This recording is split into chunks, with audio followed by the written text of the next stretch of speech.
It is Friday, the 13th of March, 2026. The time, as always, is 10 past tomorrow. And right now, I'm going to talk to you about that fictional memo that went viral last week that wiped over $200 billion in real market cap off the stock market.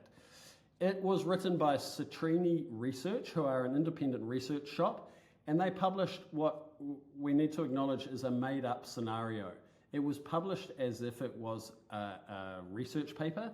It is a made-up futurist scenario set in 2028 describing what they called a global intelligence crisis. It's broken out of my AI bubble. I've had it sent to me from a variety of people outside the AI bubble over the last week or so. And it kind of dovetails against, there's another piece of related news. IBM had its worst trading day in 25 years last week because Anthropic, the company behind Claude, published a blog post saying that their AI can now read and understand COBOL. If you don't know what COBOL is, it's a programming language from the 1960s that still runs a huge chunk of the world's banking and financial systems. It's an archaic programming language, but it processes billions of financial transactions a day still. And so the reason that IBM stock tanked is because maintaining those old school COBOL systems is a really massive part of their business. And so what happened is the market looked at that blog post and said, right, if AI can now read COBOL, then the logical conclusion is IBM is in trouble. And there's a lot of this happening at the moment. And so I want to kind of talk about this pattern that there's a lot of panic and there's a lot of hype around AI, and they're both kind of getting in the way of the proper stories and what really matters about this technology. So I'm going to examine the doom scenario first. It deserves to be taken seriously, or in the stock market terminology, this is the bearish case for AI. And it goes something like this. AI keeps getting better, so companies cut white-collar jobs to protect their margins. And so because those workers are being cut, they're spending less, spending drops across the economy, loans that were being written by the financial system assume those high incomes, those loans start looking shaky, you get financial panic, and so on and so forth. And look, it's not a stupid argument. That kind of logic, when you piece it together, holds together. And I guess also if you say white-collar workers drive a huge chunk of the spending in most developed economies. So yes, if their incomes fall meaningfully, then the knock-on effects could be pretty ugly for an economy. And that's why, when it's presented like this, the Citrini scenario, which is fictional, but it went viral because it feels plausible and it's emotionally resonant. But that emotional resonance is not economic. It's not economically inevitable. So that's on one hand.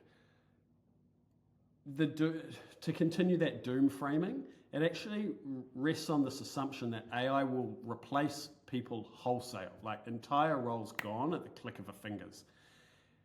And to be clear, I think, yes, roles are going to be replaced. Teams are going to be replaced by AI. I've been on record of saying that more openly over the last year or so. It's getting smart enough, powerful enough, autonomous enough, and able to work for such long periods by itself now that some roles will be eliminated, right? I believe that, but it's not the click of the fingers. And this is the part that really matters. The speed that this will play out is actually not constrained by the technology. The technology is incredibly powerful. And from a tech perspective, yes, it can do that now, right? It can do whole big chunks of people's roles.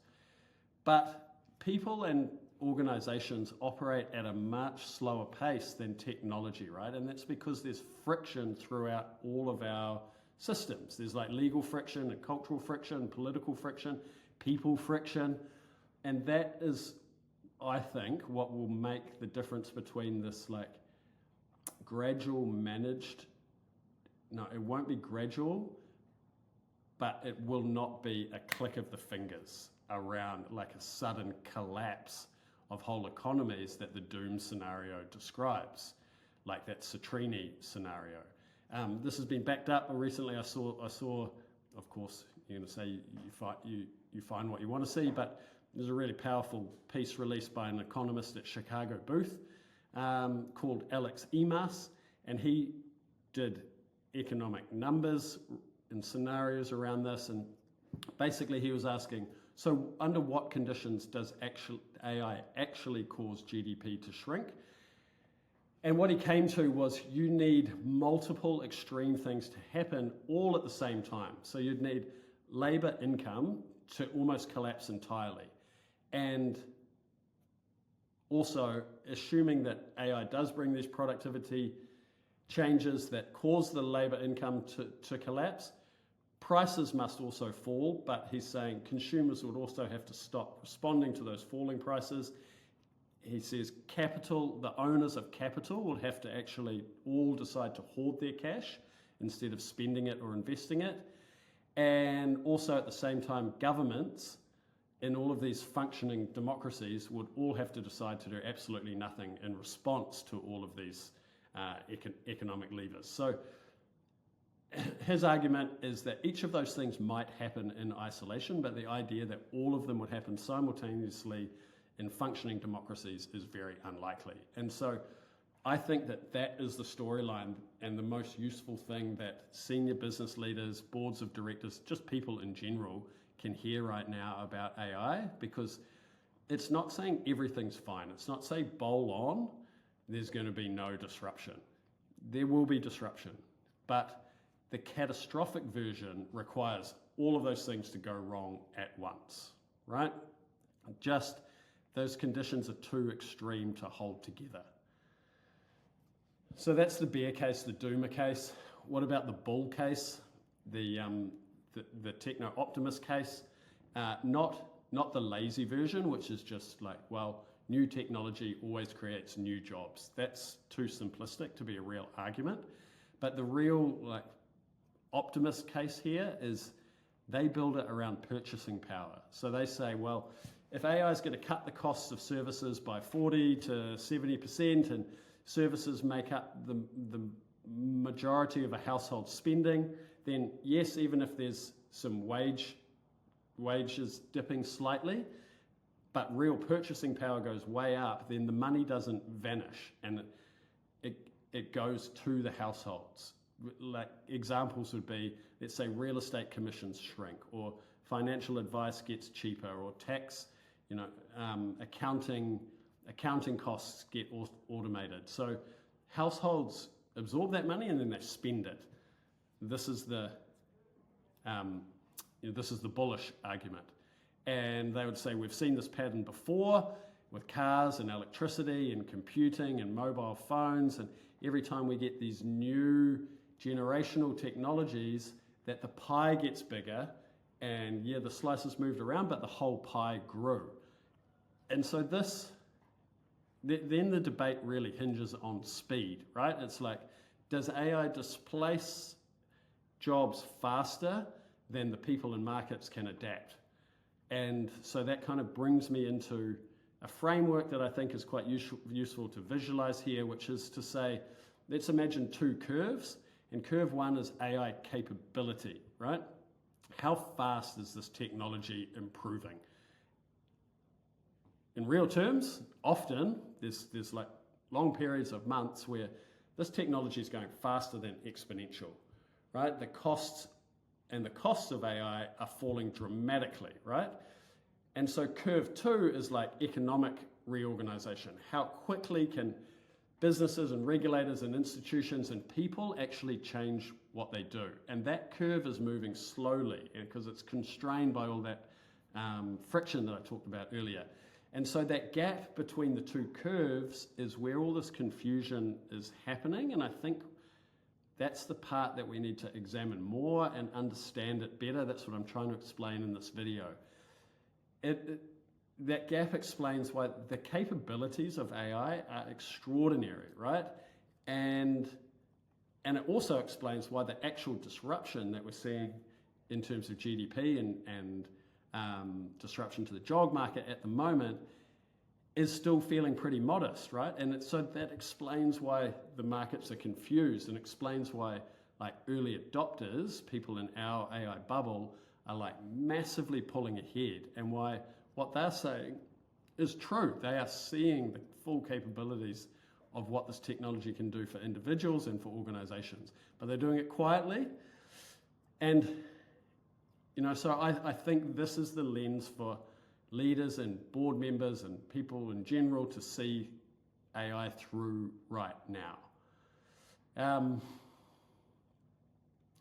These things are going to persist. These things that are going to slow things down are going to persist, like regulation,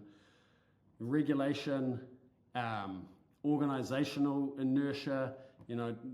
Big firms don't just cut their workforce in half because suddenly an AI benchmark improves and suddenly AI can read and write COBOL. There's cultural inertia that will continue. Most people still aren't using AI as a regular, powerful part of their daily work. Yes, they're refining emails and summarizing long documents, but they're not really using it powerfully. And so all of that friction that I'm describing, it's going to slow this like possible collapse that the doomers are saying. And it's also going to slow the AI transformation, which will affect the job market. So this is almost always the point that I come back to, regardless kind of the theme. Whatever the theme that I'm talking about, when it's talking about the macro themes of AI, this is not a technology problem. Again, these are people challenges, right? And there are organizations who are solving these people challenges, these cultural challenges, these leadership challenges, and they are surging ahead at the moment. So that's what I'd like to see more people to understand this gap so they can close it for themselves and for their organizations. We can't keep having these like two contradictory beliefs at the same time. You can see it, it's just confusing the world, it's confusing the stock market. You can't at the same time say, well, AI isn't producing strong enough ROI to justify these massive data center infrastructure spending patterns that the AI companies are doing. And you can't also say at the same time, AI is so powerful, it will destroy incumbents across entire industries and lead to instant job loss, right? Those things can't both be true. Either AI is weak and the disruption fears are overdone, or AI is super powerful and the data center spending and infrastructure is justified, right? So for leaders and boards and professionals, the job is not to try and pick which narrative is right or which one is going to win. Neither will. It's not the doomers. It's not the techno-optimists. It's not those two narratives. It's helping to understand that this is messy. It is all happening, but it's not going to happen at the click of the fingers. Let's try and move organizations closer to the frontier while everyone else is still arguing about whether they need to start with this technology. This felt like a messy video essay. It's this is nuanced stuff.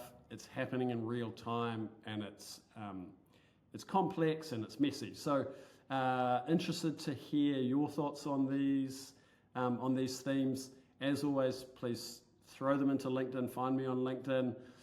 Put your comments at the bottom of this video essay. I would love to see them, love to read them, love to engage with them.